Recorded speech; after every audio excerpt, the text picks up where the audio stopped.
मुझे आपसे ये सवाल पूछने पड़ते हैं कि जो बाबर की मजार पर चले जाते हैं, राम जन्मभूमि के द्वार क्यों नहीं आते? क्या परहेज है? जाकी रही भावना जैसी, प्रभु मूरत देखी तिन तैसी।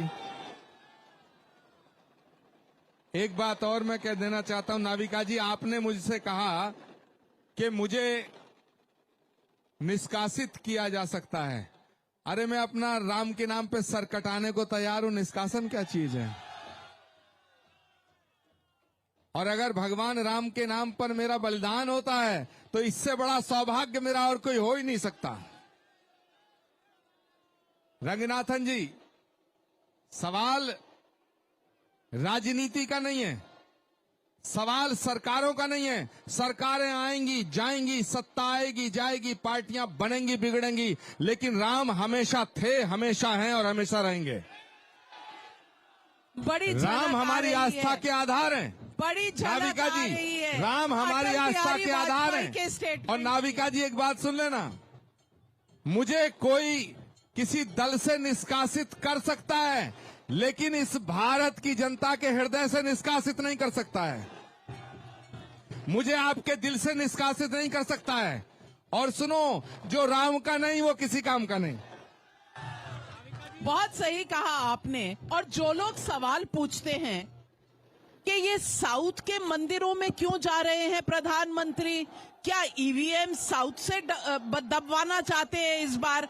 आज मैं आपको अपने पैनल के अतिथियों से बताती हूँ। साई दीपक जी, आप कहाँ से आते हैं? मैं साउथ से आता हूँ, मैं हैदराबाद से हूँ। हैदराबाद से? हैदराबाद कहाँ है? साउथ में है। साई दीपक जी कहाँ है? राम जन्मभूमि पर हैं। आप कहाँ से हैं रंगनाथन जी? मेरे पिताजी पालाकाड से हैं, केरला में जो है, तमिलियन है, तमिलियन।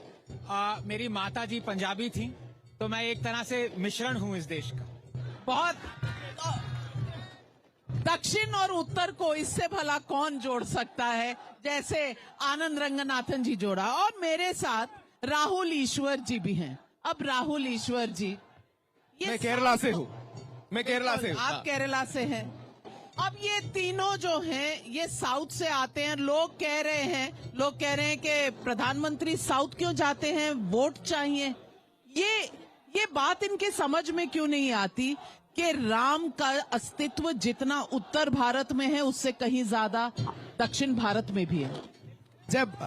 जब अंग्रेजों ने गवर्नमेंट डिपार्टमेंट खुला, उसे उसका टैगलाइन आसेतु हिमाचलम ही दिया। आसेतु हिमाचलम का मतलब हिमालय से राम सेतु तक। सो राम हमारे देश के कण कण में है। और शबरीमला मंदिर का नाम भी राम से ही आता है। राम और शबरी जो वनवासी है उससे ही आता है। तो राम का प्रभाव सभी जगह पर है। राम पॉलिटिक्स नहीं है, राम आत्मीयता है, राम नीति है।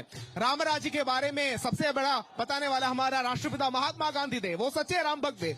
अगर महात्मा गांधी आज यहाँ होते, महात्मा गांधी तो जरूर आते, मगर राहुल गांधी कहाँ है, सोनिया गांधी जी कहाँ है, यही एक प्रॉब्लम है। तो इसीलिए राम को पॉलिटिक्स के ऊपर से हमें देखना चाहिए। राम एक सिविलाइजेशन आइकन है, सिर्फ भारत में ही नहीं, दुनिया का सबसे बड़ा मुसलमान देश इंडोनेशिया में राम एक बहुत इंपॉर्टेंट सिंबल है। राम मोहम्मद जैसा कॉमन नाम है वहां का एयरलाइंस का नाम गरुड़ा इंडोनेशिया है। वहां राम एक बहुत इंपॉर्टेंट आइकन है।